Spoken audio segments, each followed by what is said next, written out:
get some stuff like this too.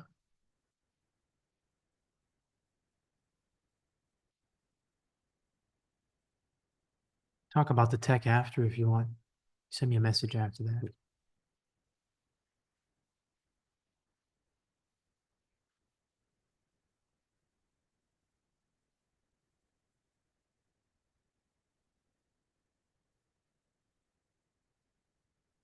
Hello, and welcome to Jason Cabinets Experience. I'm your host, Jason Cabinets. I'm also CEO founder of Cabinets HR. At Cabinets HR, we provide HR to companies with 49 or fewer people by providing a tech platform that automates HR or providing access to a dedicated HR business partner. And I want to welcome you to the Jason Cabinets Experience Ho Chi Minh City edition. We're currently doing a podcast from Earth Ventures here in Ho Chi Minh City. Earth VC is on a mission to unfuck the Earth. They're doing this by supporting breakthrough scientific research, empowering outlier founders to build enduring climate businesses, and investing in high-growth startups that decarbonize the world. Earth VC empowers founders who are ambitious, breakthrough, and committed. Early VC is currently investing in the pre-seed to Series A round. If you think you might be a match, reach out to them at rebuild@earth.vc. Our guest today is Claude Rety. Claude, thanks for being here today. Thanks for having me. So, Claude, first question, and hopefully this is an easy first question for you. Talk to you about the importance of being a family man. What makes a family man? What's the importance to you of being a family man? First thing is building a routine that allows myself, I'll take my example, on being present and making sure that I spend the right amount of time with my family. I mean, we can be so engulfed with our multiple careers and entrepreneurial experiences that it's easy to sometimes get tempted and just put more hours of work. But what I've learned in the past is that we need some sort of balance in that kind of family relationship, because in order to perform well at work, you need to have your roots strong. And in my case, having a strong family, spending time over a dinner table in the evening, for example, or being there when the kids wake up. That's what I cherish as being a family man. But that will be just for the kids' part. I think in a family, you also have the spouse, and being able to continuously reinventing a relationship with your spouse is important. Finding ways to, again, be present and not always being on the phone or thinking about work or priorities or emergencies or the headaches of the day. Funny enough, we found a new way to reinvent a family relationship, in particular with my spouses, with sports. And you've been here now in Taoyuan for a bit. You've probably noticed a pickleball craze happening all over town. So we jumped on that bandwagon, and now we have our kind of routine where maybe 3 years ago we would go out in the bar. Now we go to the pickleball court, just spend some quality time together. So Yeah. all in all, what I'm trying to say is being intentional and finding the time to be with the family is what I qualify as paradigm in a family man. Yeah, every guest I've had so far is like a pickleball fanatic. Everyone I talk to Vietnam's pickleball fanatic is like, Enough now. yeah, like one thing I'm trying to figure out, how did Vietnam become like such a place for pickleball? I don't know. I mean, I was in Europe 2 months ago, and I tried to get some gear at one sports shop, and I mentioned pickleball, and they looked at me like, what are you talking about? So I guess they're still behind, but it's nice to see Vietnam picking up the trend, following what's happening in the US. And it matches the culture of the country. I'm not surprised for Southeast Asia, a country that's very social, that likes to meet, especially in the South. I mean, obviously, we have 2 countries here, maybe 3 in Vietnam, but the South is really keen on getting together, spending good time. And it's such a social sport where people don't not necessarily know how to play, but can get together. We applied it now for corporate events, company events. We have bi-monthly pickleball events. Just even yesterday, our companies were meeting together to play. So it's good. It's a good place to hang out.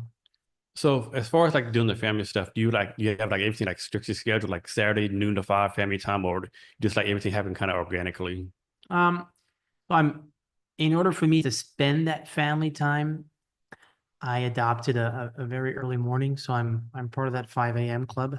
It's actually more 4 a.m. than 5. So I really find some time for myself from 4 to 6, and then I get into some exercise 6 to 7, and then 7 on. That's when the kids wake up. I have breakfast with them, and we spend that good hour together. And leaving, I have no guilt in leaving the office at 5, Mhm. 5:30. Get again a bit more exercise in the evening and be home for dinner at 7. 7 to 8, that's our dinner time. 7, 8, 8:30, go over some homework, talk about the day. Never watch TV in the evening. We're only talking Yeah. and sitting around the table. And curtains, yeah, lights off at 9. Mhm. That's a weekday Okay. rigorous. Saturdays, unfortunately, I mean, unfortunately or fortunately, is a great time for me to catch up on some week work that hasn't been done. So we work on Mhm. Saturdays. Um, but Sundays is our family time. Okay. I mean, there's So nothing interrupting on Sundays. how have you done this in the past? I think a lot of men struggle with this, right? So obviously, if you're a guy, a husband, a father, you want to spend time with your wife and kids, right? To have quality time. But then sometimes you spend time with your wife and kids, you're not working your business, not making money, you're not making money, you're not providing for your family, right? So how do you like kind of balance that stuff? Hmm. And I mean, that's a $1 million question right there. And it's something that I've been working on for maybe the past 20 years since I'm here in Asia. Um, and it's an art of always kind of fine tuning and finding new tricks. So everything I mentioned to you earlier is by trial and error.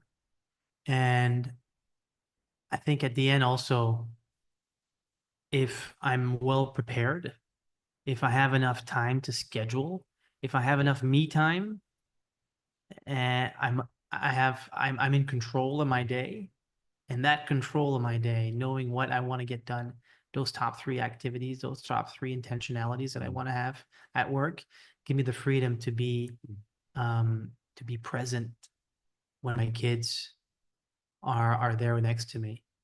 And I grew up in an environment where my parents were working Mhm. every day. And one of the reasons why I want to be so close to my children is because the lack of attention I had when I grew up as a kid, not having your parents come to that baseball game, not being able to come to the school end of the year show. There was a lacking.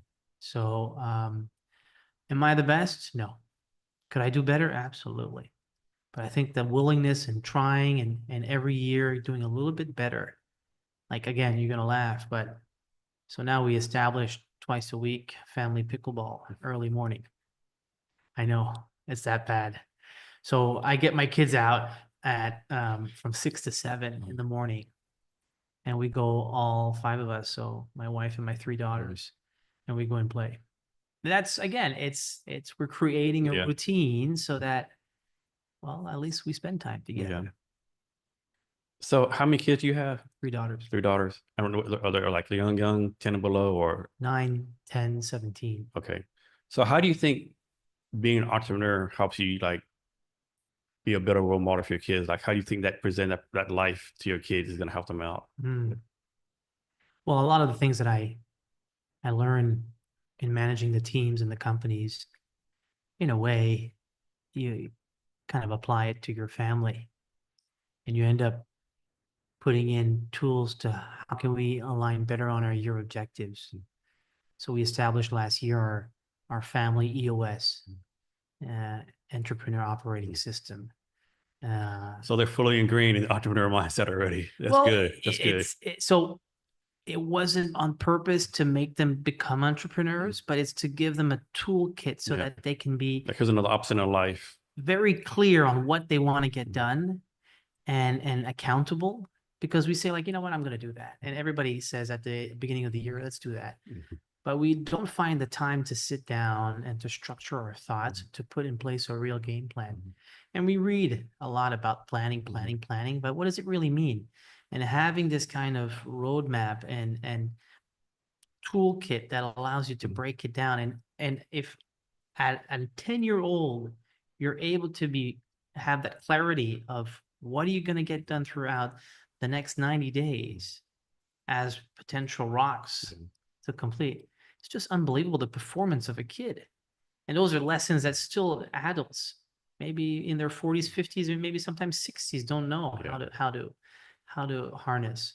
So we apply a lot of I mean, I'm part of EO Entrepreneur Organization as well in Vietnam and also APAC. And a lot of the tools that we learn through our different forums or conversations are just unbelievable conversation starters, being able to ask the right question, asking the why, not always solving the problem. Yes, like you're right. Some of you people spend so much time on getting the answer, but they're trying to answer the wrong question, right? Yeah. Or sometimes you try to answer somebody's question, but you don't help him to find his own answer. And I always go with, well, why? Why do you feel like that? Like, and we have these conversations over a dinner table. So my 9-year-old daughter is giving feedback to my 17-year-old daughter. And it blows us all away. And you see, if you empower that child at 9 to have a mature conversation with a 17-year-old, and the 17-year-old is able to be in that environment saying, okay, I hear you and I appreciate that. That's a good perspective. I didn't think about that. It's not like 17-year-old, get away from me, you little brat, little sister, you're only 9. You don't know what you're talking about. There's a bit of that. But when we go into that environment of like, you know, we're maybe one of the daughters is having a struggle, or maybe my wife is, or maybe I am. Guys, I want to talk about it. I want to get your opinion on this. Let's talk about it. So are there directly into business tools? No, but I think it makes them become a better leader. And it makes them more strong in they're stronger in their communication. They're confident in what they're saying. And if they're able to express their feelings and how they can how they tackle challenges and open up, I think that's maybe one of the starting points of being a good leader and a good entrepreneur. And you do a lot of traveling also, correct? A bit. Do you have a favorite place you've been to so far, or favorites? For business or for pleasure? Either one. I enjoy my yearly trip back to the States. I haven't had a lot of vacation traveling. But yeah, back to the States it's always good to go back. So what's a place you've been to that you actually had a good time, but people like, you had a good time where? Like, there's no way, like, I don't know, something crazy like Tunisia or Bolivia, like some random place like you had a good time at, and people like, there's no way. Well, Indonesia Indonesian. was, even for me, was a surprise. First time I landed in Indonesia, this was probably 15 years ago. I landed on a Friday evening at 5 p.m. and I probably reached my hotel. It was midnight. What? So the commute from the airport to the hotel was longer than the flight from Shanghai to Jakarta. And I called my wife that day and I said, well, honey, you know, if there's one place we're never traveling to, it's Indonesia. Sometimes, you know, life is a bit funny. It throws you a bit of a curveball. And, you know, 6 months later, you get an offer, you can't say no. Yeah. We end up finding ourselves in Indonesia. But actually, it was a blessing. That's where my 2 youngest daughters were born. It's beautiful, beautiful, beautiful country, great people, so welcoming, so warm. The food, the culture, even learning more about the Muslim culture was really eye-opening for me. So it broadens it. I have a better understanding of the world. Yeah. So Jakarta, if there was a place where, and even a lot of people say, Jakarta. Yeah, I would think the same thing, Jakarta. Like, I used to think of traffic and, you know, Traffic, all this other pollution, stuff. Yeah. but it was, if you know how to live around the chaos, it's really a great place to be. And you used to do a lot of running also? A lot of Running? Yeah, Like, still do. Like 3 miles a day, 4 miles a day? Minimum, 3 miles a day. Okay. And then when at the peak, probably, you know, we go to 10 kilometers. Okay. At some point, maybe even doing half marathons twice a week. Oh, whoa. And you run here in the Thao Ding district? Over here? Yeah. Thao Dien, yeah. Thao Ding, okay. Yeah. So how do you like when it floods, you just run through the water, or you have a different route? So yeah, you navigate around the flooding. You know which are the roads that don't get flooded. Yeah. Yeah, this road where I live at is like, it could rain like maybe 1 minute, the whole road like floods like somebody poured a river in there. There's some pockets. There's some pockets where you don't want to go. But the main Yuan Van Hong here that goes around is, you're usually safe. Yeah. If that one's just flooded, you don't want to go out anyway. Yeah. So one thing I noticed in Vietnam, it's like it's so entrepreneurial here. There's a lot of tech startups going, tech's big here, like people, Nvidia's moving here. Why do you think Vietnam, and it's always been like this, like so entrepreneurial? And why do you think like Vietnam has like this vibe that's going on right now, that's so entrepreneurial startup-y, so to speak? Well, I compare a lot Ho Chi Minh to Shanghai back in 2005. I feel that same energy. I see a lot of people that um, realize that this is probably one of the great places where you can, if you put the effort, you can still get great rewards. Um, I think, I mean, the entrepreneurial landscape has always been there.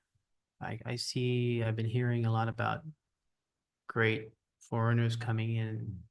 And I'll take foreign entrepreneurs as an example, but they've been here for the past 20 years. They set up great businesses in hospitals, medical care, um, uh, milk, retail, unbelievably successful.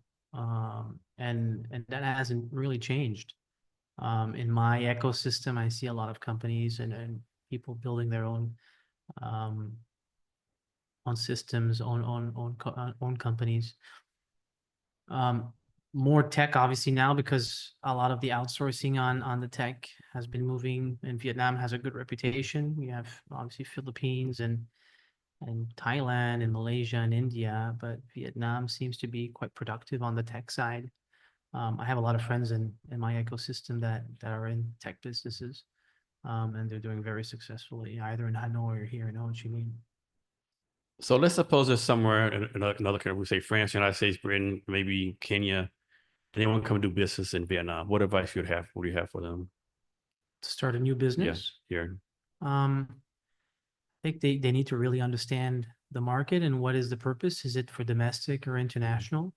Are they coming here to develop a business that is to to utilize some of the resources? So is it for using the tech resources, or is it for the labor? It's still quite affordable. Or is it to utilize some of the production and ship out? But some of the advice I would say is be clear on what is the structure that you want to set up when you set up your local entity. I feel that sometimes, again, going back on planning, if you have the right legal entity and you have the right corporate structure, you need to follow the rules. I like to follow the rules by the book for work permits or for, you know, capital registration. What is the right legal entity? Um, Making sure that you know how to, if you're receiving funds here in Vietnam, how can you structure it so that you can have those funds move out of the country if you need. I would also recommend to build a holding outside in Singapore that owns the local entity. So you still have that kind of international setup.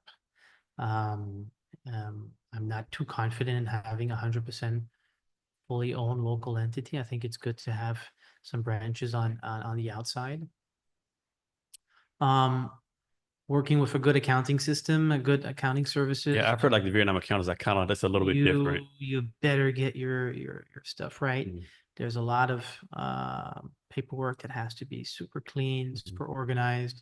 Not saying other countries it's not, but here it's still very red tape. There's a lot of paperwork. There's a lot of stamps. You need hard copies. You need to have the documents and numbers matching. If you get audited, you want to make sure that everything is super sharp. So I wouldn't waste money on that. I think it could avoid a lot of problems in the future. Um, and then I think here you with managing the team and managing the staff, you really want to be a role model because we're not from Vietnam, and as they're welcoming us, and we need to be the highest role model possible and doing good business, and treating the staff with the highest standards. So I think we need to be inspirational in showing them that there's another way of working. There's a traditional, let's say, Vietnamese way, But I think our added value is creating a culture where we can trust people, where we can empower them, that we don't micromanage, that we give them a chance to speak, that we let them grow, that we give them room to do things that they would not potentially be able to do in a traditional, let's say, rigid Vietnamese company. Yes, yes. So you mentioned earlier, like Vietnam is actually kind of kind of sort of like three countries, right? So I guess you mean North, Central, and South. Yeah. I'm like, I guess they have like their own different cultures and different way of speaking. This we're doing business. It's like completely different or kind of different. Very different. Very different. Very different. Um, I I think the northern Vietnamese are are very disciplined in their spending. They invest, and this is very stereotypical, but um, they would invest. It's important to have the right car, have an apartment, invest in education. Versus in the South, maybe we'll have spend more time having pleasure, enjoying cafe and having some drinks, entertaining a bit more. And it goes, you look back at the history and you understand why those different culture traits. And in the middle, it's a blend, right? But uh, yeah, different working environment. I think even to be very honest, I don't have much experience working with the North. I'm very familiar with the South. And if I were to go and work in some of our businesses and move to the North, I'd be very cautious because it wouldn't be a copy paste, even in terms of marketing material, in terms of communication and approaching the customer, even in terms of promotions that work in the South might not necessarily work in the North. So it's a distinctive strategy going in the North. It's not just another city that you would like copy paste. Yeah. So, are you still involved with something called the Great China Bridge Forum within the Entrepreneurs Organization? Yeah, that's part of EO. That GCB, I moved to APAC. So Is it like a nonprofit organization or something like that? entrepreneur Or organization is around 17,000 members worldwide. It's an organization that brings entrepreneurs together. The prerequisite is you need a business that does, at least for Vietnam, $1 million in turnover, and you need to be the founder of that company. So you have members across North America, Japan, India, all across the world. I think 17,000. So great, any kind of industry. yeah, what's your role with them? I'm a member. Just a member? I'm a member, and I'm part of the Vietnam chapter. Okay. We have around 30 members, and we meet for different kind of learning events. And so it's been like a networking event, networking organization, of people like bounce ideas and So it's not a networking event where you would come up and give your business card. So we don't, it's a non, how do you say that? It's a, non-salesy thing. yeah, there's a term for that. Okay, Non-solicitation. non-solicitation, yeah. So you're not allowed to go and sell your business to a member. The point here is to really create a network of trusted individuals that are in situations similar to yours and building businesses and growing them. And also it's an environment where we tend to share a lot of learnings, either in businesses or in family or in friendship. We do a lot of events. There's a lot of events organized by different chapters. Like in February, we're going to Singapore. We're going to meet with some great speakers there. We're going to learn about leadership, about culture. There's events happening like every single week. And as a member, you have to pay a fee, a monthly fee or something like that? Okay. It's a yearly fee. Yearly fee, okay. Yeah. And Okay. each country has its own fee structure. And to enter, it's not just you pay, you come in, you have to go through a vetting system Okay. to make sure that you have the right profile. I mean, it's not a closed door, but we want to make sure that the members that are joining are coming for the right reasons. If you're here just to do a sales pitch and you're not interested in growing yourself or learning or being able to be vulnerable and speaking and sharing some of the challenges that you're going through, The whole point of EO is there's one element of EO is what we call forums. Mhm. And these forums are every month or organized 3 hours, 3 hours to 4 hours. And the forum members meet together Mhm. and have a strict pact of confidentiality. This is where we go through business topics, work topics, family topics, personal challenges that we go through. But we're not here to solve each other's problems. We're here to take that time to reflect before the meeting. And sometimes we need some advice, but you're not reaching for advice. You're actually speaking out loud. What are the challenges? And your coach in front of you is going to try to deep dive into why. And how long have you been a member? 3 years now. 3 years. And I guess you get a lot of value out of it and really like being a member. Changed my life. Okay. Yeah. I mean, even my team tells me that I've changed. Yeah. More calm, more clear, Mhm. less impulsive, more clarity. And those are things that, I mean, in one of our companies, it says it big and wide on the wall. We're here to grow. Yeah. And if we don't invest in ourselves to become better at what we do, then we fall behind. So I think this is, some would spend money on executive education or maybe a snorkeling trip or so on. I mean, I want to spend time to become a better me. Yeah. And this helps me by learning from others. It's not any other. These are very successful business people or people that are just starting, but not a startup with selling cookies on the other side of the street. These are people doing $1 million plus businesses. In some cases, in some chapters, you need to be at least $10 million. So they're going through things that you think sometimes in the world as an entrepreneur, it's a bit lonely up there. You can't talk to your team about your problems all the time. No. You don't even can't talk to your wife about it. You can't talk to your friends because they're not in the same situation as you are, and they're sometimes employees and they don't get the problems we go through. So that kind of system, that kind and I'm going to use the word ecosystem, that kind of circle of members that helps you to get through that. Like, oh, okay, I'm not alone. I don't have that imposter syndrome of like, why am I keep failing on that? And you hear from others like, oh, okay, wow, doesn't make me feel better, but at least I'm not the only one. Yeah.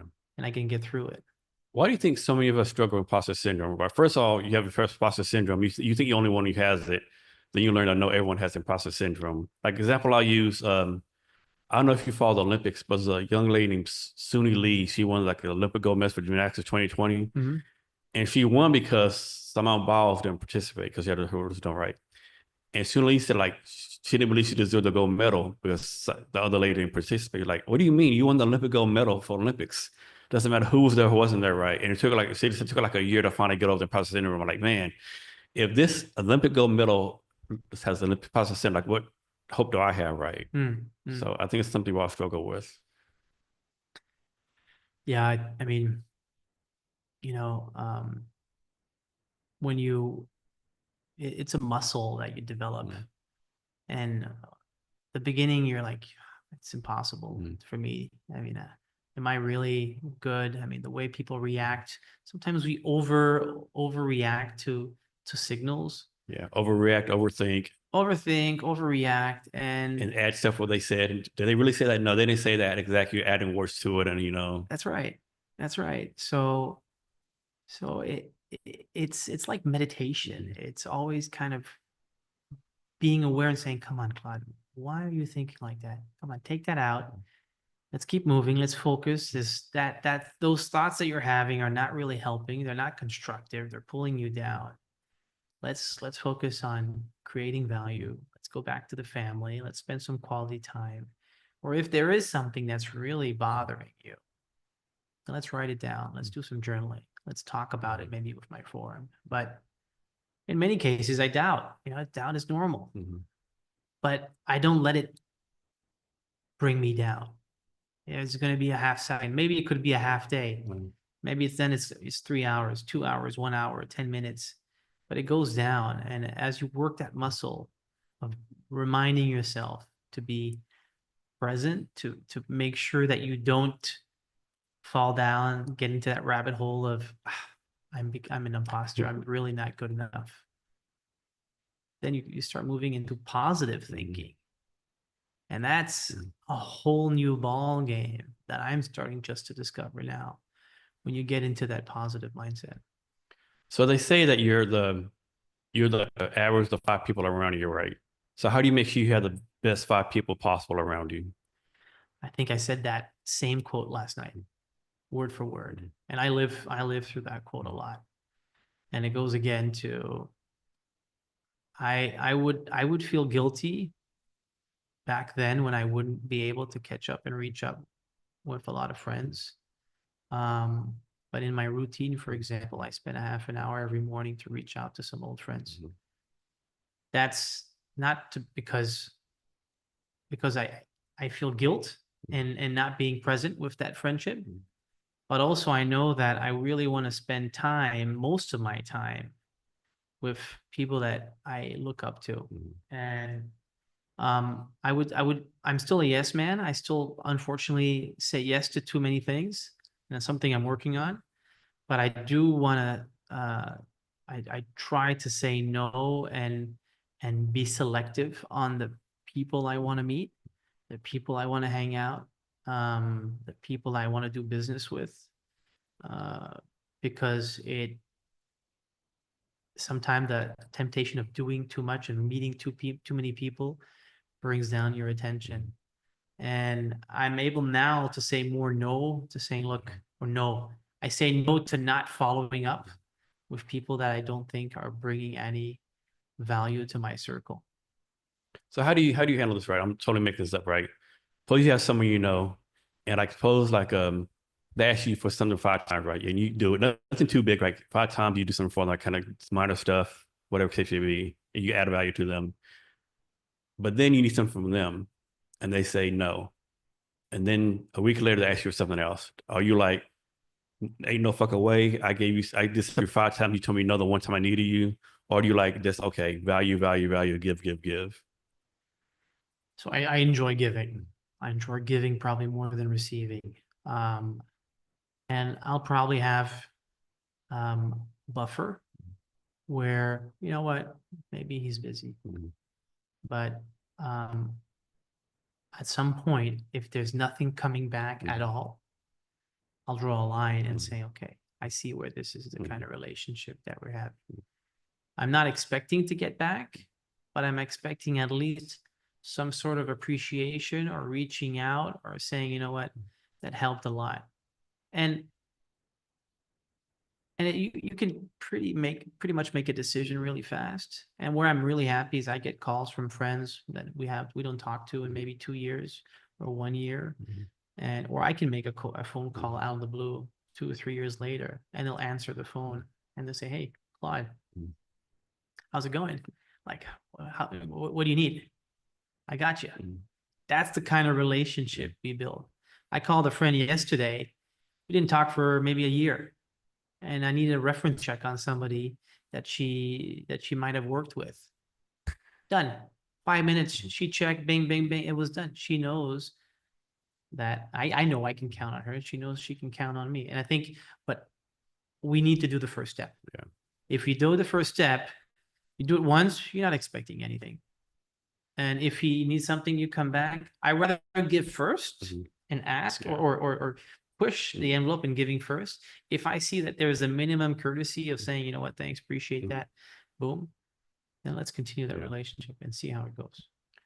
So we're going to talk about your company in a deeper dive later on, but like you're the CEO of Rockhill Asia and RH1 and chairman and co-founder of Ni hao ma. so I'm guessing 2 separate companies. Can you talk about some about how you like balancing like being leaders, a leader or director of 2 different companies and how that works? So, like So those are actually 3 different companies. 3 different companies. Okay. Yeah. So Rockhill Asia started 10 years ago. It started off as a business where I wanted my wife to have her own company when my 2 young daughters were born. I wanted her to keep busy, and she needed to be. I wanted to make sure that she didn't end up becoming a housewife. And I know that she wants that to be independent. And we started Rockhill as a company offering procurement outsourcing solutions. So basically, it's a company that helps retailers, worldwide retailers, big box retailers, manufacture, source, product development, quality control in Southeast Asia, mainly China and Vietnam. And 3 years ago, we launched a new company called Nihaoma, which is a Mandarin learning edtech with offline and online teaching channels. And our third entity that started 2 years ago is called RH1, which is a company in the development of entertainment solutions, family entertainment solutions. Like in the US, we would have Dave & Buster's or Chuck E. Cheese. So we're bringing that kind of Western entertainment experience to Asia. So to answer your question, how do you mix those three different roles? There's a lot to do with discipline and planning. So I have my schedule organized by day per company, and I have one buffer day on Friday where I keep it kind of open depending on emergencies. It also requires to have a really, really strong leadership team. I know where I'm good at, and I know where I'm not good at.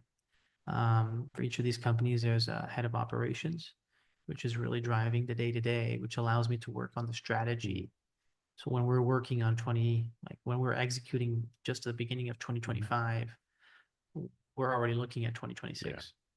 So that gives me a bit of that view ahead to make sure that I'm clearing the path so that we're already on 2025. I'm not going to say it's done, but the roadmap is clear. We still need to execute it. But what are we going to do for 2026? And those are the kind of the big thoughts that we have right now. It's crazy how so many people don't do that, right? They're all like, you can't see the forest for the tree, something like that. Some people are so focused on day to day, they don't realize that you actually got to plan some stuff out, right? Yeah. Yeah. Because if you're in the grind, and don't get me wrong, I'll deep dive all the way until, putting a work hat and getting stuff done and talking to customers and moving tires or, talking to teachers. And it's not like you're up there and you're never talking to anyone. No, you need to understand as well what's happening on the day-to-day business. But if you're part of the process, if you're part of the day-to-day, then you become a bottleneck. And if you become a bottleneck, how do you step out of that situation to be able to get a better view on what is the process, how things are working, how can you improve it? More importantly, how can we improve operations so that the team can work less, can work smarter, putting in more tools, working with new stakeholders, giving a chance to bring in partners that can help the team. And by helping the team, you create the culture where people want to work with you. They want to work longer with you. They're inspired. They're excited. They feel something is happening. If the team has to, deal with shit every day, who wants to work in that no one environment? does. Yeah. So somebody needs to make sure that the bridge ahead is solid and that there's a clear runway, a nice path to work on. For RH1, is the goal like have a bunch of games for kids to play, like video games or like? So we set up, we have five projects under our belt so far. Has any of these actually opened up yet? All of them. Okay. All of them are operating. Just here in Vietnam, across Southeast Asia. Cambodia and Vietnam. Okay. Cambodia and Vietnam. We launched a year and a half ago the first indoor multi go-kart track in Asia. Oh, wow. Okay. And one of a kind in a shopping mall with arcades. We brought some of the best in the industry from North America. Big brands like Coastal, Baytech. We work with American architects. We brought over French go-karts, the world leader on family go-karts, not professional go-karts. We have here in Vietnam, we operate a park which has a equestrian center, sport facilities, indoor outdoor go-kart track as well, the longest indoor outdoor hybrid track in Southeast Asia. So a lot of exceptional projects. We have more coming up in the region. We're in talks with some very large conglomerates in nearby countries. So a big shift in the retail landscape of how people are shopping, or more, what are they doing during their free Yeah. time? We talk a lot about how we used to go shopping and push that big metal cart. I don't think our children will be doing that anymore. I mean, it's so back in the 60s, 70s. Yeah. It's not relevant anymore. No. I think the new generation doesn't want to end up in under neon lights going through shelves. They want to spend that time for more experience. So the malls themselves are changing their focus, and not no longer on selling goods in the shopping mall, but more on food, more on experience, on entertainment, on special, spending good time together. So talk about this. Like, I think most people, they work a 9 to 5 job and that's all they do. They can't do anything else, right? They're limited, right? But you were doing your 2 other jobs and decided to start this RH1, right? So I'm a big believer the more you do, the more you can do, right? Can you talk about that mindset? Like the more you do, the more you can do. Well, you started off asking how do I become a family man? And if I mean, there's just so many hours in a day.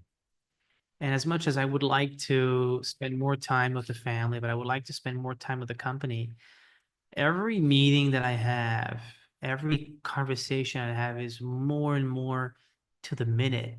It needs to be quality, and there has to be freaking decisions made, and the ball needs to keep moving. So, I mean, I run from office to office. I'm in the taxi. I used to have a motorbike. I'm selling it because I don't have the time to spend 30 minutes or 45 minutes on the bike to go from one place to the other. That's time that I'm going to spend in the Grab, on a call, working on emails. But I'm not going to jeopardize my sports. I'm not going to jeopardize my family. So if that's not moving and that's a constraint, everything else in between, I got to be 200% focused and productive. And in order to do that, I need to be disciplined and giving the highest quality of direction to the team. If they know exactly where we're going, so that goes with the communication, it goes with the clarity of intent. If we're very precise on the direction, and that's where I'm focusing most of the time right now. So let me ask you this, like, obviously 3 different companies, right? But suppose you have I'll make this up, a deputy director of operations in one company, and you need a chief operations in another company. Do you transfer from one company to another company, or you specifically like keep hires in each company? If that makes sense. Well, in some cases, yeah, I need to deep dive in some of the roles. So in one of the companies, I'm taking over the commercial side because we need help.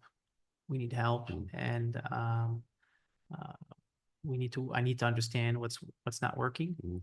I need to really get my hands into the data, understanding all the metrics behind the marketing, and see how I can give some direction to unblock some of the problems here. And from there, we'll probably propose a new organization. At some point, some of the companies are shifting the way they used to work as a startup. And where we're reaching a certain milestone, we need to rearrange the organization chart so it matches the growth of the company. After 3 years, the company started on year 1 and a company in year 4. That organization chart has to change. And I do put on different hats at different stages of the company, but I do make sure that I don't end up as being part of the day-to-day operations. And if I have to take the role, I will. Um, One, maybe because we don't have the right person, or 2, maybe there's a problem that I'm not understanding, I need to solve, and I need to get my hands into it. So back for RH1, why Cambodia versus Laos or somewhere else, or was this totally random? It was, there's one word I learned in China after 8 years in Shanghai was the word guanxi. Guanxi means network. I think Chinese really got that notion of you're the average of the 5 people around you. That's intellectually, spiritually, emotionally, intellectually, all those five people bring you up, but also your network, the people that you know also really have a huge impact on where you can go. And that Guangxi, Cambodia is part of a network opportunity where an ex-coworker, when working with Central Group, a large Thai conglomerate that moved to Vietnam, I was working with him back in 2019, and he moved to Cambodia to take on a CEO role of a big property developer. And while my time at Central, I was in charge of operations and working on entertainment solutions for Central Group in Vietnam. And he wanted to replicate that in Cambodia. So that was just beginning of COVID, right? There was no way I was going to leave to Cambodia. First of all, it was a bubble. We could not leave. If you left, you couldn't come back in. So I was not taking a risk. So I said, I'll help you out. We'll do this online. And it started with one project, and started with second one, third one, fourth one, and we're still going right now. We have a fifth project on the road, maybe a sixth one, probably in Q3, Q4. So it was an opportunity, but that particular customer is very visionary. I think they're probably even ahead of the curve of a lot of big retailers in the country, in the region, sorry. And they were brave to take that change, and it's paying off. I mean, they have some of the top entertainment facilities and solutions in Southeast Asia, sometimes even ahead of Singapore. So what is the goal for RH1, to become the #1 entertainment company in the Southeast Asia, or like to do something else, or? So RH1 is deemed to, at some point, would like to operate our own facilities. Today, we develop facilities for retailers. Today, we operate facilities for property developers. Down the road, we'd like to have our own franchise, which is across Southeast Asia. Cool. The next, can you talk some about Rockhill Asia? Yeah. So Rockhill Asia is the procurement business. This is where we work with big box And retailers. procurement is like logistics, right? So procurement is your buying team. Okay. So let's say you're a Walmart and you have a big team of buyers by different product categories. You want to buy from China, you want to buy from India, you want to buy from Vietnam. These buyers are going to get in touch with factories here in the region. They're going to speak in English. We're going to have a lot of time zones and communication not being on the ground. It's not easy to control or to communicate with factories and having a big headcount in North America or in Europe and being effective. So same as when you're outsourcing tech, you're using developers or you're having development teams in Vietnam. Why not hire US developers? Well, skill, some, and cost. So here's the same thing. So we have a team of merchandisers and quality controllers and logistics specialists that are working for big box retailers. Like you would do 3PL, third-party shipment, you would work with a third-party warehouse instead of using your own. It's the same. Same for staffing, same for accounting. In this particular part for procurement, which is the buying part, and factory control, factory management, factory relationship. So when you say retail, does it mean like just clothing or shoes or everything? So our categories that we focus the most are in furniture and home decoration. This is our forte. We spread out on categories such as tableware, fake flowers, candles, cookware, some pet toys, anything that you could find in a home store. And you do business pretty much in every country in the world? We have customers in US, Europe, and in Miramar. Okay. So I'm guessing import-export laws are different each country. Like, how do you like navigate like all the different import-export laws everywhere? Well, we export mainly from China and Vietnam, and we ship to North America and Europe. So we have really two of the biggest markets. Um, the rules and regulation are pretty straightforward. We have experience on knowing what are the requirements. There's a lot of information there. We do our due diligence before getting the products out, and we work with the customer as well to make sure that, look, these are what we see as requirements to ship to your country. I want to make sure that your company has maybe any other requirements. Do you want to do any additional tests? Do you want your manuals and any additional languages? Do you want any additional information on your care labels? Do you want to emphasize on additional wood requirements or any additional eco-friendly sustainability initiatives in there? So it's more of a top up, the baseline in order to ship out our factories that we work with, and our customers are pretty well aware.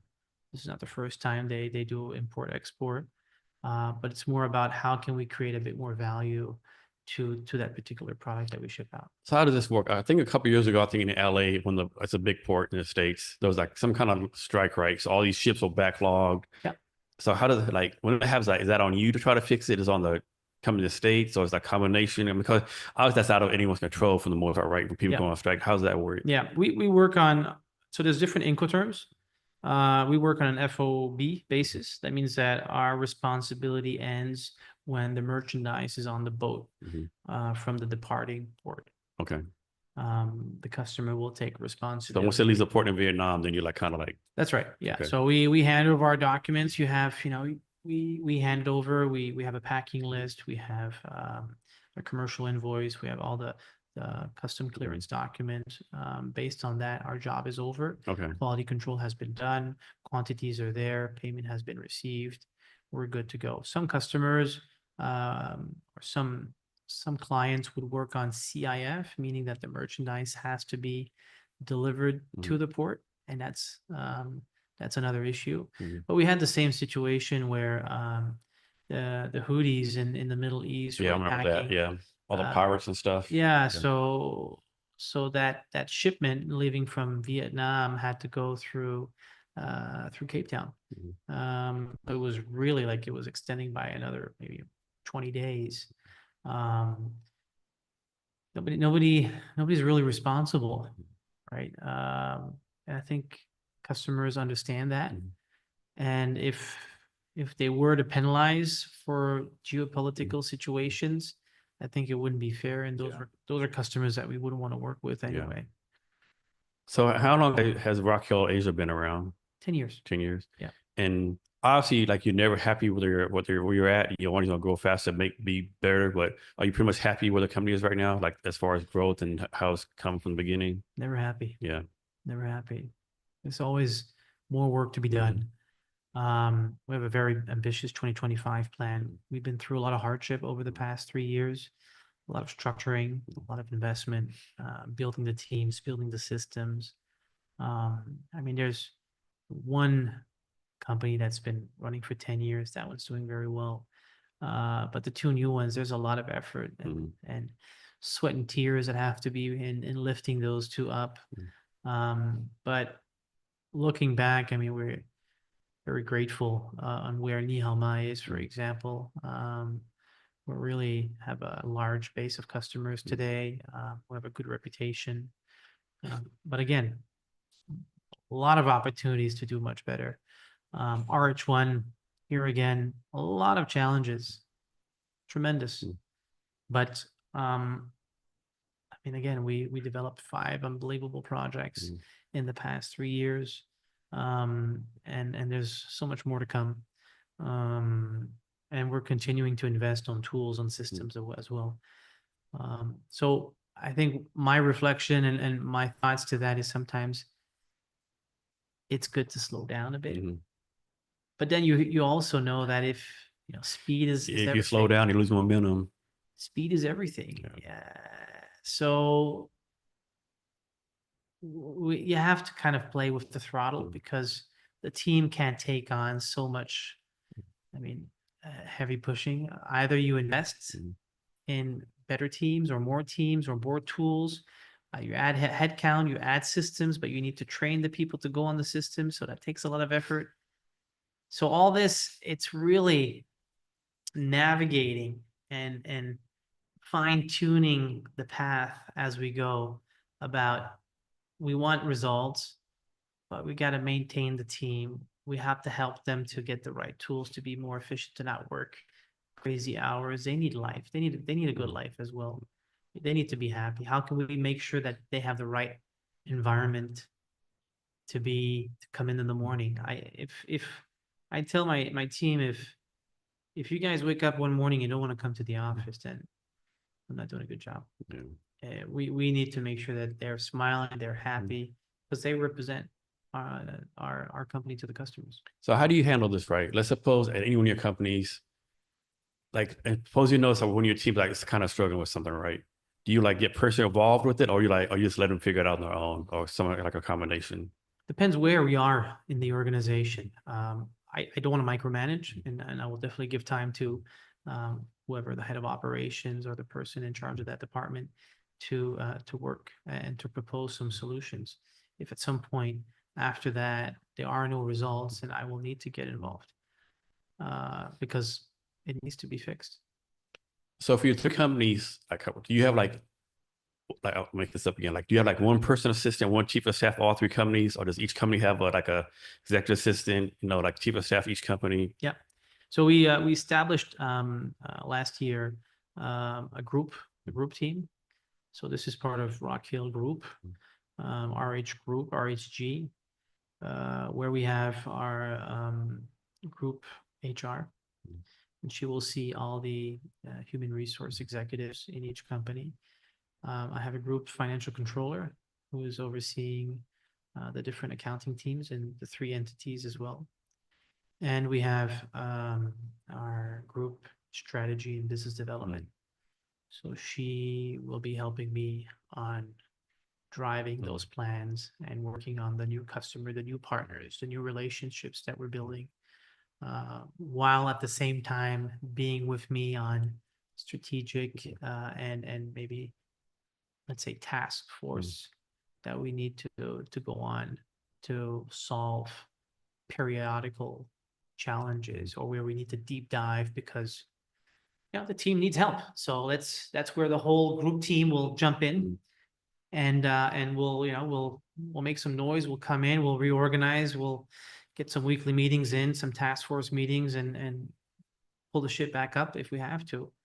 And then they go back to their role of building infrastructure, building great performance appraisal systems, building a good culture where people have a great career path and they know what they need to do in order to reach that particular career objective, building tools for the team that allow the staff to express their feelings, proper SOPs for one-on-ones, allowing them to express their challenges and where they want to go in a career. Same on the finance side, standardizing our P&Ls, making sure that we have the same tools to build our budgets, working on our KPI templates, on our reporting systems, on our accounting tools, so that we systemize our HR system. Is the team just integrated the same system across the three companies, which makes the life of everyone easier, especially for the HRs. We're not dealing with three different systems. Yeah. Same for finance.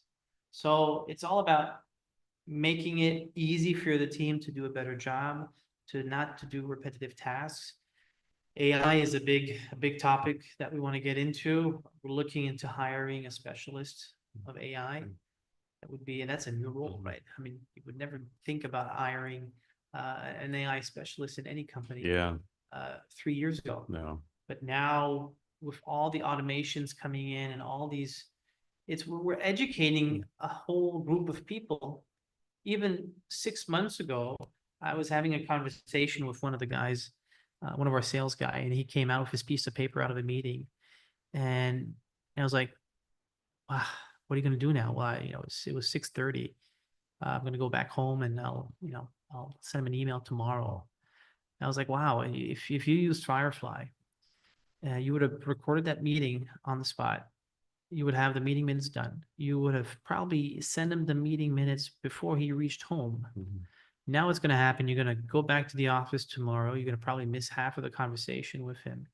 You're going to maybe send him an email tomorrow afternoon with half of the content missing. You're wasting a lot of time, a lot of energy. You're going to write it all down. Yeah. So There's so many programs out there. Otter AI, you do it on Zoom. There's so many programs. I mean, I can't keep up. No. I can't keep up, and we're trying. We're trying. We have a great friend of mine who's a specialist in AI automations, and he set up a tool for me, which is using make.com. No, is it make.com? Anyway, it's a tool that allows you to make automations from a Firefly. It creates a memo, and then from the memo, it sends it to by email, and then it could create your task in a planner. It could help you in the interviewing process. We're having access to tools that are really going to help us to simplify the day-to-day job of the team. They shouldn't be filling in Excel files. They shouldn't be spending time writing too long messages. Every minute counts, and it goes back to what we were talking earlier. It's speed. It's all about speed. So do you see a day, speaking of AI and future stuff, do you see a day where AI robots do all the shipping work, like loading docks up and like doing all that kind of stuff? I mean, we're not involved in loading the docks, but probably yes. I mean, when you see what Amazon is doing in their warehouses, I wouldn't be surprised where boats cannot ship by themselves. Yeah.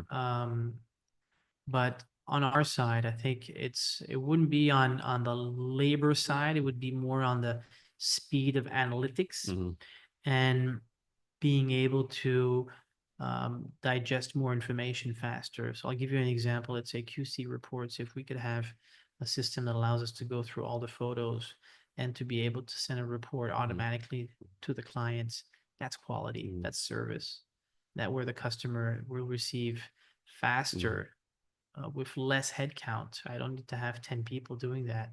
We would have probably 1 or 2 people, but just making sure the information is formatted right, and we could send out faster updates to customers on where their production is, and highlight more potential issues or risks, and just being more in control. So I think a lot of people in the world, they're like, I've always done it this way. I don't care about new AI, new tech. It's worked for me. I've made this. Why are you so open, like new possibilities, experimenting and trying to do more things? Because I see how it helps everyone. It helps the team. And if you have that in your culture of a company of growing and learning, I'm very passionate about it. It's one of what I look forward to every day is, what am I going to learn? How can I work smarter? How can I be a bit lazy? I mean, I want to spend more time with my family or do more sports. How can I cut that time? Instead of typing messages and emails, how can I be more effective? So if we have that culture in the company, I think people start to see like, wow, how'd you do that? How are you so effective? Well, I'm using the tools. I'm using the freaking tools available. I'm curious. I want to see how Lark works.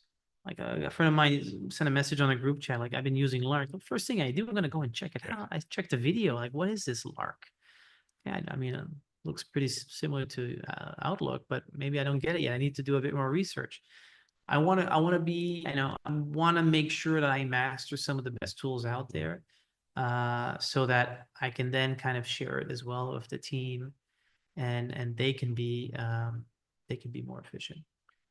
Talk about the importance of, like, it seems to me like you have a learning culture at all 3 companies. Talk about the importance of having a learning culture at your companies. So, in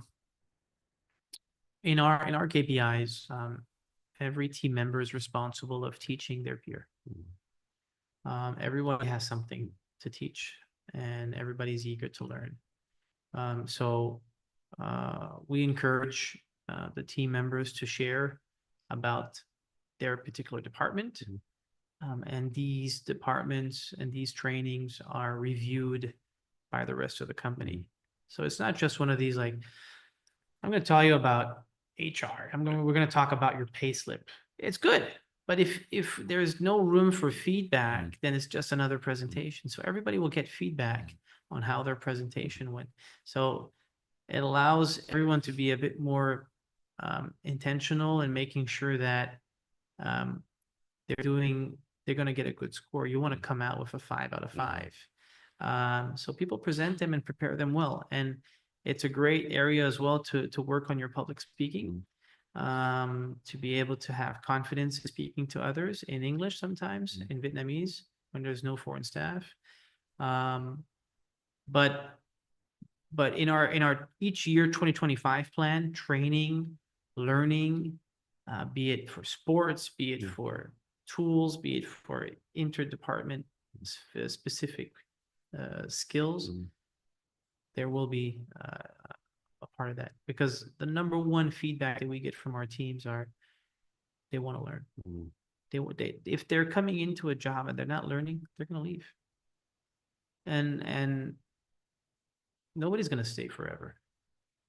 But if you can have 3-4 year experience, and instead of 6 months, 1 year, 1 year turnover, it breaks a company culture. And these trips that we do together, these souvenirs that we build, there's always room to learn. They never stopped. If I'm still learning at 44, I mean, these guys, if they're in their 20s and their 30s, they can keep on going as well. We just need to talk to them and to hear, what do you want? And if I can share with them, look, I'm using this Firefly thing. You want to try it? Yeah. I mean, I would love to have my meeting minutes done. And they're using it in between each other and they love it. Well, we use Planner. Well, it's Planner. Like, look, now I don't need to ask you. And you need to ask them, because it's all there. We all sharing what we're doing and we have our timeline. I don't need to say, where are we on that report? It's on the Planner.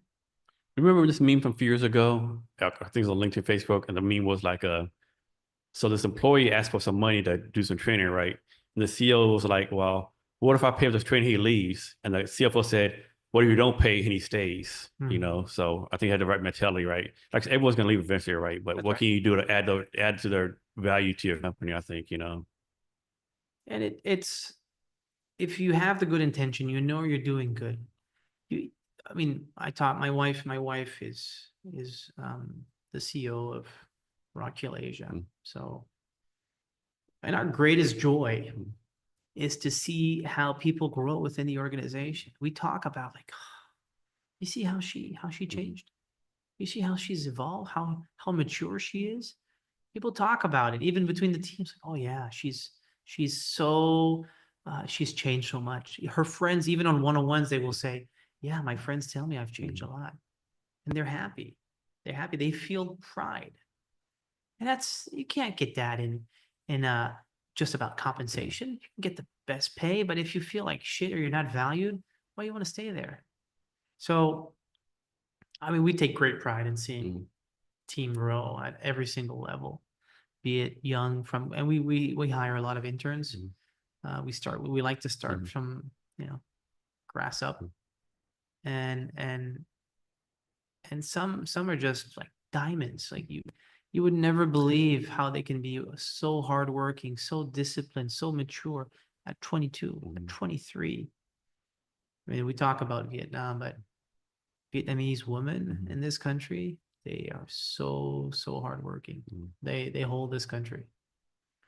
So one of my pet peeves has always been like, it seems like a lot of business owners, like employee leaves, they badmouth employee. Oh, Jason's disloyal. I did this for him. Why is he leaving me? That's some bullshit, right? But my thing is, like, if your employee leaves you for a better job, you should be proud of yourself, right? Because that person got a better job because you train them up, you taught them the skills, and now they provide a better life for themselves and their family because you invested in them, right? I think it's a good thing when people leave for a better job. I think so many owners, especially in the States, badmouth employees. Oh, Jason left. How could you do this for me? Like, I got a better job, I never understood that mindset from people. Yeah, I mean, I agree. I think if you're trying to hold back people, it should be a celebration. I saw one time one company having a celebration party for somebody leaving. It's the right way.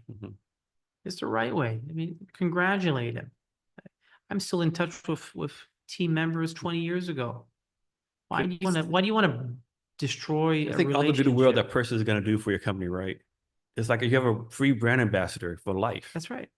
If you do good, you get good. Mhm. So just take care of the people, do the right thing, treat people like you, how you want to be treated. Give them appreciation, show them that they have value. Everybody has value. Mhm. Nobody has a dark mind. Nobody wants to do harm. And if you have that right environment, there are always some people that will, maybe because of their background, how they grew up, Mhm. their influence, that circle Yeah. of five that they had, maybe they have bad intentions, but you don't want to let them in. And you do that over the recruitment process. But if you know that this person has the intention to grow and to be a good employee and is really to put in the hours, you're good. The skill will come later.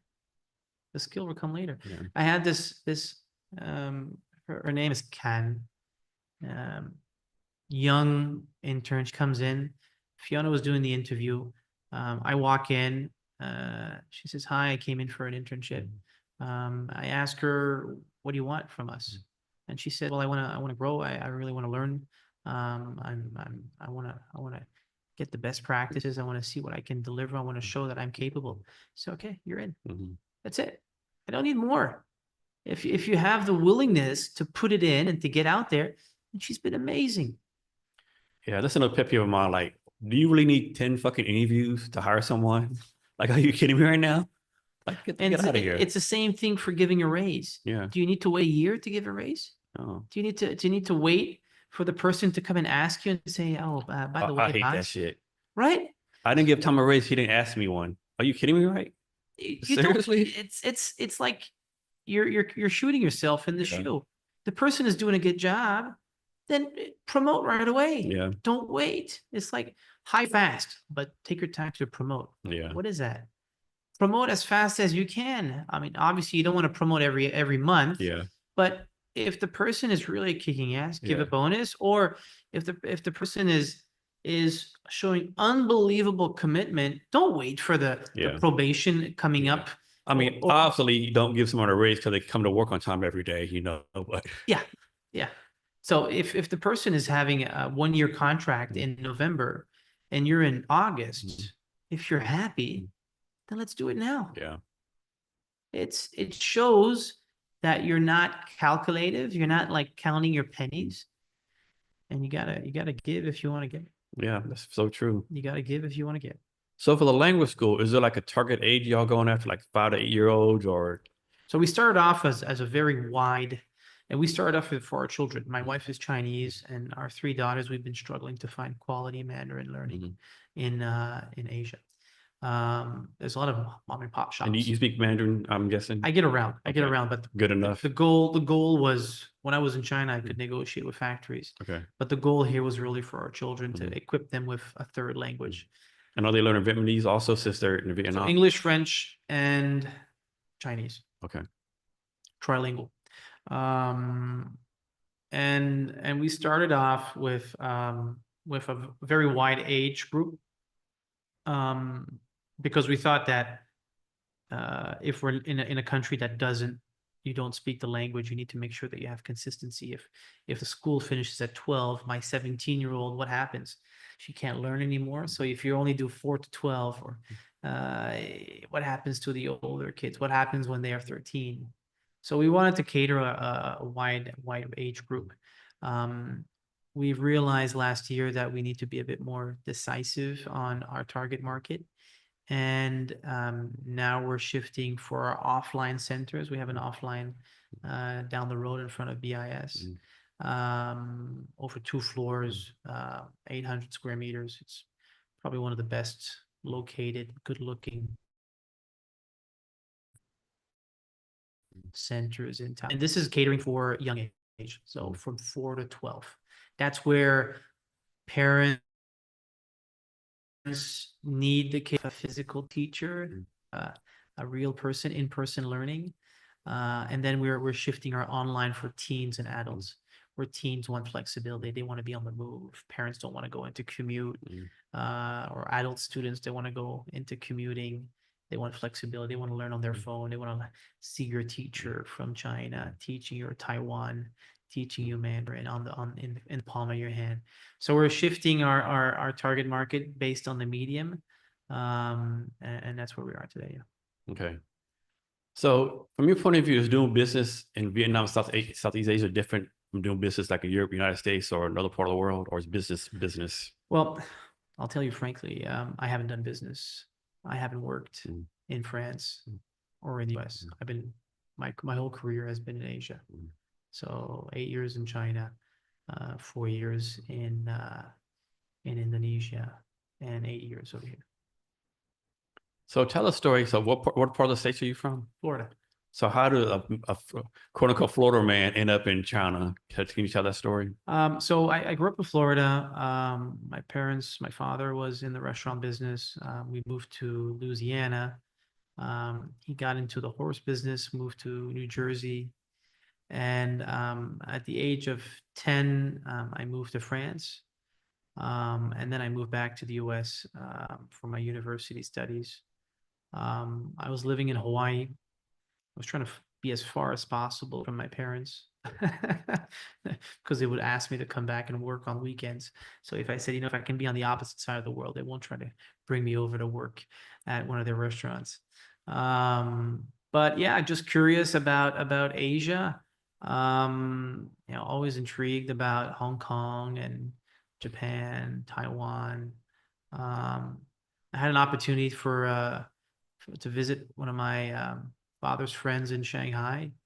I was knocking on doors in my last year of university. I was in Shanghai and trying to give CVs, resumes to hook a job. The guy who welcomed me in Shanghai offered me a job, and I had a choice between MasterCard in New York or this apparel garment manufacturing trading company in Shanghai. I said I give it a go, and it was probably one of the best decisions I made. And that's where you met your wife at? And that's where I met my wife as well.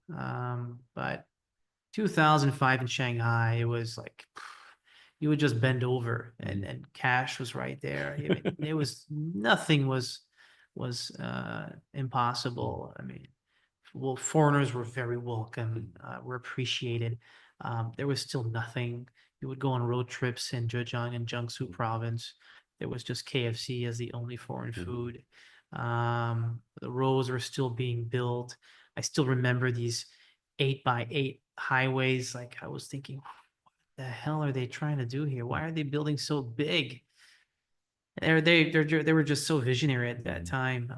But yeah, so much fun. And Shanghai in those years was, you would say to people, I mean, I live in Shanghai, and like their eyes would pop out. Well, you might also say you're living on Mars, right? Yeah. So they were like so amazed, and they were always impressed, because it was fascinating, everything that was happening down there. Well, things have changed a lot since. So this is a question of ignorance, but like you see on the TV, on the news, all the high tech stuff in China, like trains going through buildings and stuff. Is all that shit really real, or like is it that advanced high tech there? It's really, Yeah. it's for real. Okay. It's very, very advanced. I mean, you don't have cash. You don't use paper money. You don't use cards. Everything is centralized.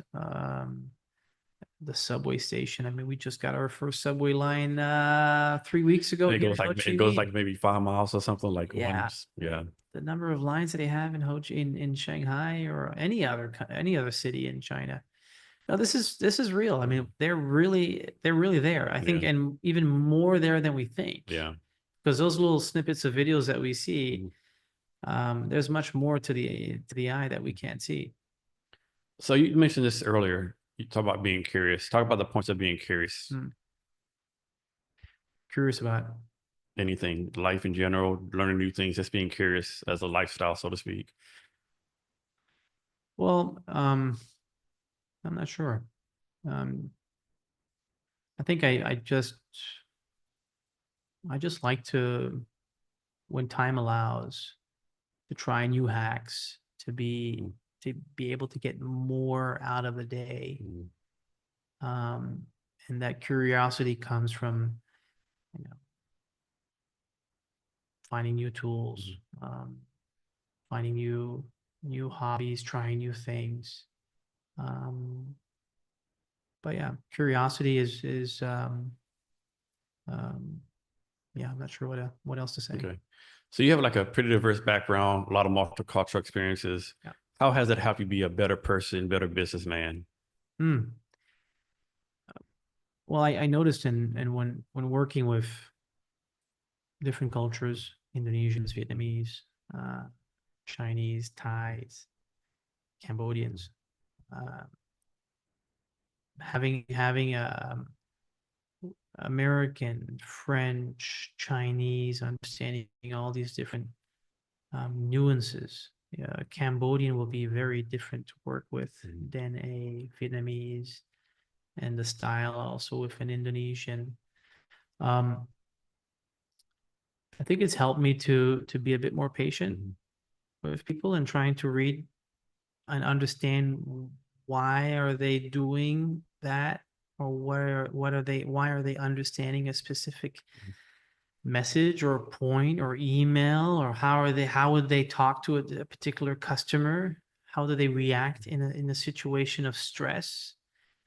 So the character and the response of a person really is defined by their culture. And being able to read and understand helps me to manage them better, and also to reach their expectations.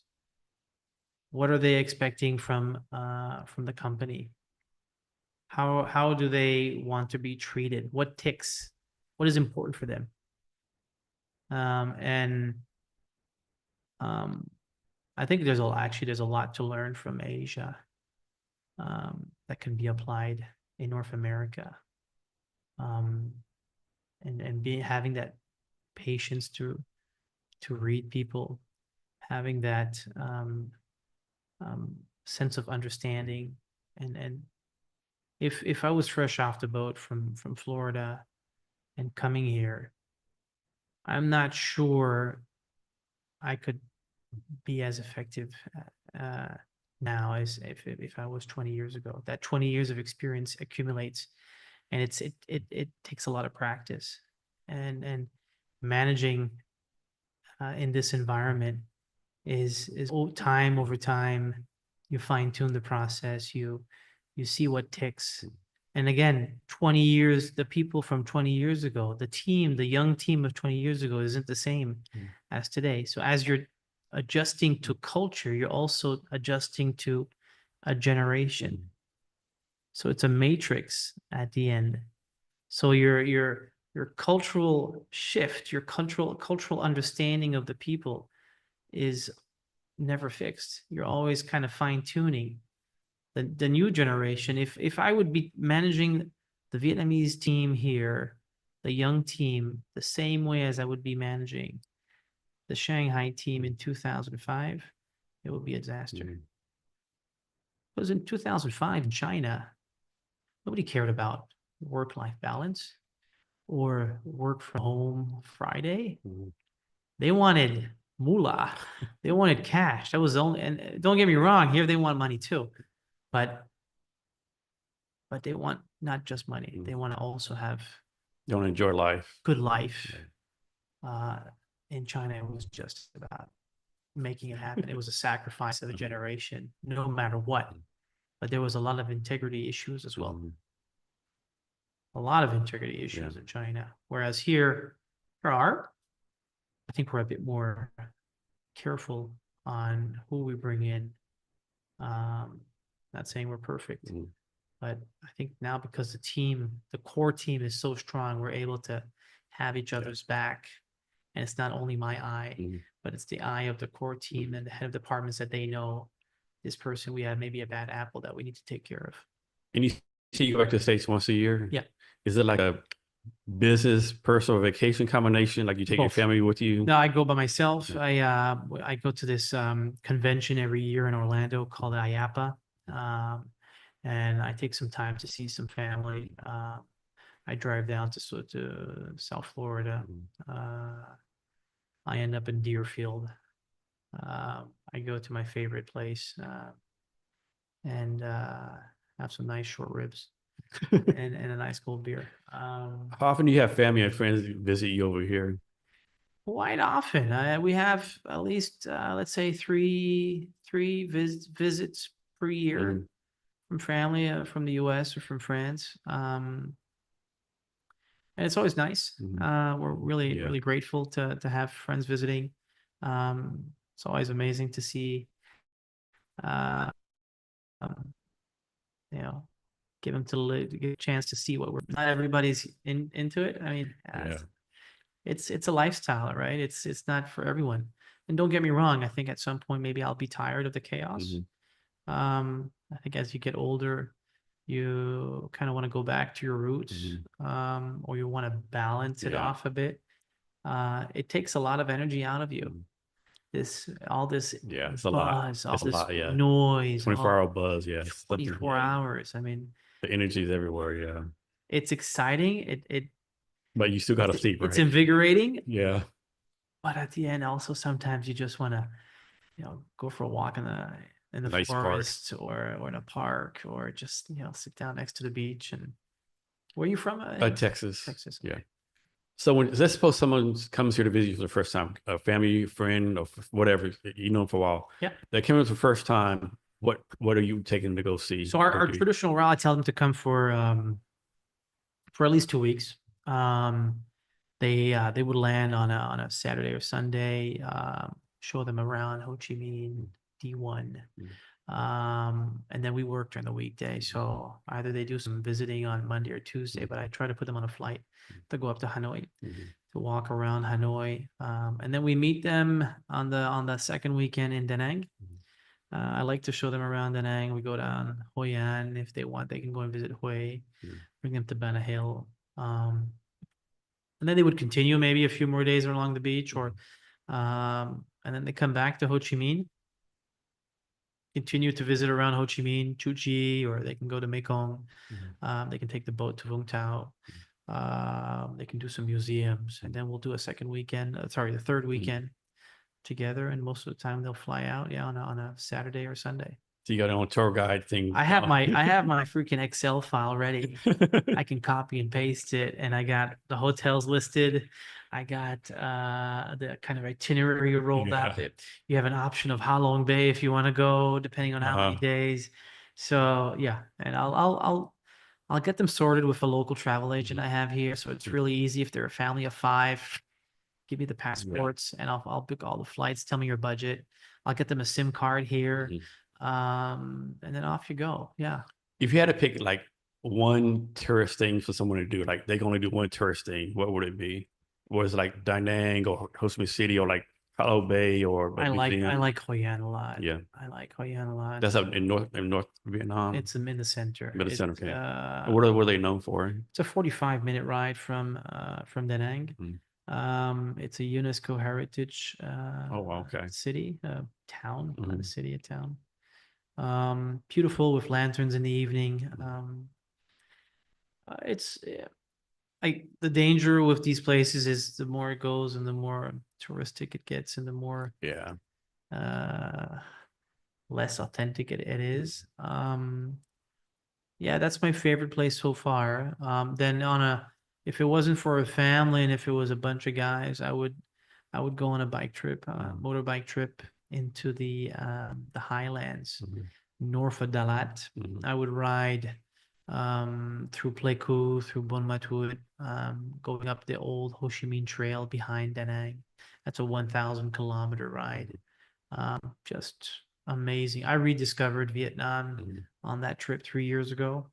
And yeah, it's a great place if you're a biker to visit the country. And you've been here, I think you said 10 years? In Vietnam? Vietnam, 8 years. 8 years? Yeah. So what's something about Vietnam that you wish like the rest of the world like knew? Say it again. What's something about Vietnam you wish the rest of the world knew about? I think that people, if they need to know that Vietnam is not one country, it's there's really a strong. I think it should be required for anybody to live in Vietnam to understand the history of the country that they're living in. I think that should be a prerequisite. If you want to know, if you want to better understand the people, you need to know, I need to understand where they're coming from. And I saw a series called The Vietnam War on Netflix. I think it was a 8 episodes of maybe an hour and a half or 2 hours. It was 10 hours in total. It went from the beginning all the way until where we are today. And I learned a lot. I mean, and a lot of things like, okay, now I understand. This makes sense. Now I understand why he is like that, why she's doing this. I understand what the food is about. I understand what the dress, if you cannot connect, if you're coming to a country and you want to be, you're a guest, they're accepting you to work in that country. There has to be an effort. I'm not saying you have to learn the language, but you need to understand their history. And that's what I would recommend. If somebody really wants to get into Vietnam, understand it before traveling, learn about the place, read about it, get a sense of what this country went through and how it got here. Yeah, one thing, I don't know if Vietnam gets enough credit because, like, of course, essentially fighting the Chinese back and forth. But the fact that basically they defeated the French in the 50s, they defeated Americans in the 70s. I don't know if they get enough credit for defeating like two, Western power, so to speak, right? I don't know if they definitely get enough credit for that, Yeah. And you kind of look into who actually did the job. Is it the guys or is it the women? Yeah. And then you see the importance of the woman in this country. And pretty impressive. So let's fast forward to say December 1st, 2025. Yeah. What has to happen through the 2025 for you to say, okay, 2025 was a success for me, whether personally, professionally, business-wise? When did it happen through 2020 for you to say, okay, this was a damn good year for us? So we have a lot of in each company we have quite a few big milestones. We're going to be opening our new legal entity in the US to accelerate our growth over there. We have another round of fundraising for Nihoma. So that's going to be a exciting moment. On the entertainment side, we're looking at opening one of our own venues pretty much soon. So those are the three big ones in terms of, let's say, projects. And then I'd like to have a really, really big celebration at the end of 2025 with all the teams having a proper outing. We didn't get a chance to do it this year because of time, because of budget. But I'd really like to give back to the team and giving a chance to do a good celebration and celebrate our 2025 results. So winning and celebrating. I'm looking forward to the celebration. So for all three companies, like how many people you have working for you? Like how many employees you have in all the companies combined? We'll be close to 200. 200. And you like try to have some kind of personal relationship with all of them. Of course, you can't have a close relationship with everyone. You have like, I don't know, like it's like sending happy birthday message to everyone. Like how do you like kind of maintain like direct relationship with everyone as best you can? Or you just say, okay, my relationship is like my supervisors and the supervisors have a relationship with the people below them, or? So I try to have a close relationship with all my N-1s. And I also try to, when time allows, to get to know a bit more. But it's during these company events that we get a chance to meet a little bit more. And that's where I feel a bit frustrated that last year we didn't get a chance to do much. I feel that we lost an opportunity to connect a bit further. We have our task force, or what we call our L10 meetings, which is the top 10 or top leaders of each organization, which is a bit larger than the N-1s. So here is a good opportunity to connect, to meet with them, to sit down. And it's part of that monthly planning, like, okay, who can I meet from my N-2? this month. Somebody that I haven't talked to, get a chance to chit chat, to catch up, to hear from the ground what's really happening. If am I missing something? Just to get a chance to do a temperature check on how things are going a bit below. So I'll make this up. Like, I'm presuming you have some kind of priority list, right?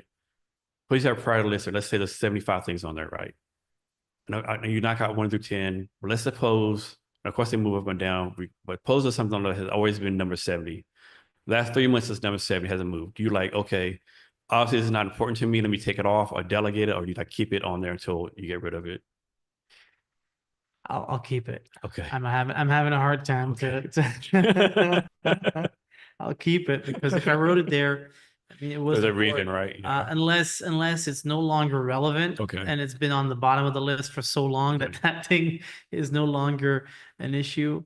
But I'll try to go back on it. And but it's funny, we talk about tools, and I'm still trying to work around what is the perfect tool to be able to manage all these. And sometimes there's so many tools, right? So many, like, there's Apollo clothes, there's all this stuff, and like who has time to research it, right? And you got your Evernotes, and then your Google Keep, and then you got your notes on your Microsoft to-do list, and then you Yeah. have your planner, and like you try to consolidate all that, and then you have your Remarkable, you like to write down things. Yeah, so I still haven't found a good system yet that allows me to track a bit more on the task, because I'll be texting someone and I'm gonna have like 3 things I need to do when I'm texting them. Yeah. Like, oh, I forgot to send a message, Happy New Year to him, and oh, did I follow up on my daughter's internship? And like, I haven't even finished. Like, I need to put myself a reminder Yeah. on those 3 things. Same here, yeah. Right. Yeah.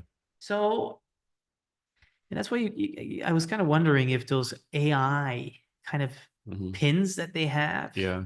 how, I mean, I'm very curious. So you went back on curiosity. I'm curious about how Yeah. this AI will kind of expand our mind and how we can remember and organize all these things that we want to do, so that we can be a bit more like, this is urgent. I need to get this done like this week. And oh, you forgot to follow up with this. It's like a personal assistant, but I mean, I can't, when I'm typing a message to my friend or to a customer, I can't call my assistant to say, remind me on these 3 things. Yeah, have to remember all the What's time. the tool? Yeah. That And if you allows stop doing this and go to something else, you forget what you're doing. bingo.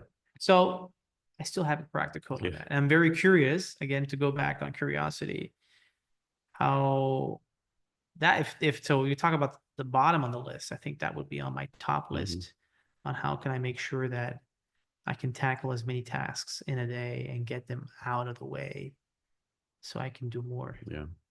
So what's this? You do some, I think I'm going to say the name wrong. Go-to company, you business broker there? Yeah, I used to, and this is on and off. GoToSpin it's a merger and acquisition firm out of New York, where we help U.S. companies to find companies in Asia, or we help Asian companies to buy U.S. companies. A bit of a part-time thing. So you're like, I have like 30 minutes extra every day. Let me fill it up. I that one I'm not very active at all. No, okay. No. That's funny. So how is like the VC investment culture here in Vietnam or Southeast Asia? So I was very interested about it in 2021, 2022. Put a lot of effort in working that kind of VC environment. It's very active. I think it was at its peak in 1920. I didn't know too much about it. I didn't research about it back then. But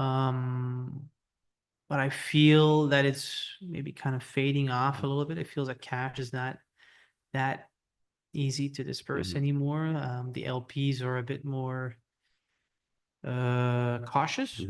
And it seems that this whole VC environment hasn't had a lot of good publicity. Yeah. It feels that there's a lot of talks, but not much action going behind. So as an entrepreneur, it's very rational. It's go, no go. We move, we don't move. At some point, I moved away personally from the VC environment. Not that I'm not talking, but it's no longer on my focus list. And all your companies are all bootstrapped? Bootstrapped, Okay. yes. Everything is bootstrapped. We have one angel investor on our Nihama, the language business. But yeah, the VC environment seems to be active. It seems that there's a lot of new players coming up as well. Difficult to read what's real, what's not real. There's a lot of storytelling behind it, so you kind of feel like it's a big player, but at the end you realize there's nothing much behind it. Yeah, one thing I've learned doing my tech startups, like if someone on LinkedIn has angel investor, odds are they haven't done any angel investing. If or they have, like did one maybe 5 years ago. Yeah. That's a painful lesson I learned back in the day. Yeah. Yeah. So don't get me wrong. I mean, the learning was amazing. I mean, got a chance to meet, to talk, to see what kind of questions they ask. Got a chance to work on our data rooms, on preparing the decks, all that information, all the metrics that they ask, all the CACs, the LTVs, all this information, getting a bit more clarity and in our message and where we want to go. That has helped a lot. But yeah, that's where we are on the VC world here. So obviously you're an entrepreneur. You're around a lot of entrepreneurs. What do you think what kind of characteristics do you think make a good entrepreneur versus a bad entrepreneur? Is it like drive, focus, grit? Of course, I think you have to have some kind of smarts, I guess, but it's like a universal characteristic. Well, I mean, if you're an entrepreneur, if you're already in an entrepreneur, you have that resilience. You have that grit. You want to prove that you to yourself, and you see that there's a problem to solve. I feel that it's the eternal unsatisfied feeling of it's not good enough. I think we can do better. Are we at the level of excellency? Is there ever a time where you can say, this is good enough? I think we did it. We're done. That never happens. No. And so in a sad way, it's like you're running after something endlessly. But it's the thrill to see the long tail strategy and see things grow and see people grow with it. And then we go back to people again. I think successful, I'm not qualifying myself as successful, but the ones that inspire me are the ones that I feel really are able to speak the truth and be straightforward and are caring about their team. They show a lot of empathy. I really feel about empathy. I really feel about people who want to do good and are not afraid of giving in order to get. So that's my take on what characterizes a great entrepreneur. And so we talked earlier about, like you travel, you run, you do pickleball, you like do other things. But it's like, do you have like a guilty pleasure? Like one thing you just love doing by yourself, like kind of like spend time by yourself for them maybe? I love my morning run, listening to my audiobooks. Okay. That's my péché mignon. Okay. That's my thing where, my 30 minutes, I come out of that run, I'm sweating, I feel good.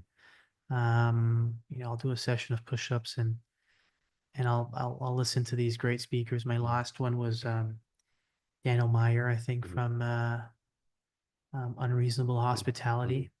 Great book. I have a lot of my audiobook on my Audible that I'm excited to listen to. But it's a double whammy, right? It's you're doing physical exercise and you're kind of learning or listening to stuff, and it just makes your mind that amount of dopamine I get after that, it fuels me throughout the day. So you said you wake up at 4 or 5. What time do you go to bed at night? So lights off 8:39. Yeah.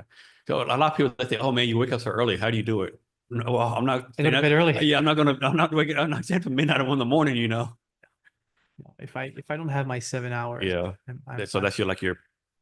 seven. You call it Yeah. yeah. If I'm not down at 9, Mhm. I'm in trouble. Yeah. So do you have people that you consider mentors to you? Um, not like real Mhm. mentors. It's people I look up to, people that inspire me, Mhm. about what they did, Mhm. how they achieve where they are. Mhm. Um, someone I look up to, I think is actually Cedric's father, Mhm. uh, that you interviewed Yeah. not too long ago. I really like um, how purposeful he is, Mhm. how caring he is about his family, about uh, how he turns his life and how he managed his Mhm. lifestyle.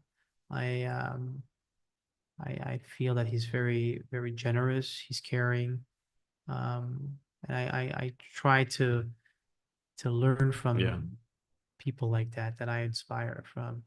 And are you mentoring anyone right now? I mentor my team. Okay. I mentor a lot my team. I try to speak to them. I try to do a lot of really one-on-ones. My one-on-ones are not about work. Mhm. It's really about them. Yeah. It's a session where I really want to see how they feel. I want to know what's going on. Mhm. If they agree, if they want to open up, it's their time. If they want to go over something at work Mhm. for fine, we can talk about it. But I want to know what's inside the box. Mhm. I want to get a sense of if there's anything that we can do Mhm. to help them or to give clarity on their day to day. And so you and your wife pretty much live together and you also work together, right? So my office is like opposite of her office, and we have half a wall and Mhm. half a glass. So how's that? How have you made that work? A lot of people can't do that, right? I mean, they like, I can't see my spouse 24/7. Like, how have y'all made this work? So we're very clear on who does what. I don't overstep on her part. Mhm. She doesn't step on Mhm. my side. And we try. I'm saying, and again, nobody's perfect. When I say I get back home and I take care of my kids, there are days where sometimes I'm still on my phone. Mhm. But I need to find that box where I can Mhm. put my phone in the box, and I Mhm. can't open it until the following day. Mhm. But with my wife as well, we that's where we're talking about our time when we go play pickleball Mhm. together. We need to find ways to divert our attention Mhm. from work, and when we're with the kids, we have to be focused with Mhm. the kids. But during work hours, she's very busy running Mhm. that company. She Yeah. has a lot of, operations and factories and customers to take care Mhm. of, and the teams in China and Vietnam. So she's more than busy. Mhm. Um, she doesn't have time to take care of me. I say that, but if she does listen to this, she does prepare my lunch every day, and I'm grateful for that. That's so funny. Cool. So Claude, is there anything I should have asked you that I didn't, or anything else you want to talk about? No, I think we covered a lot. We talked about the country, we talked about leadership, we talked about people, we talked Mhm. about family. Um, no, it was really interesting. Cool. So can you share like your social media in case anyone wants to reach out to you?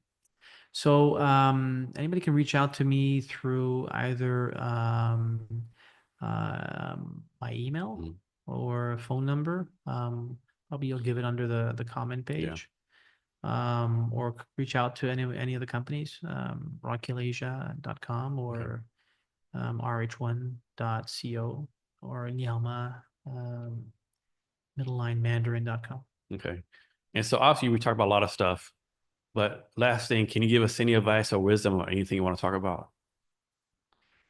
Um, hmm,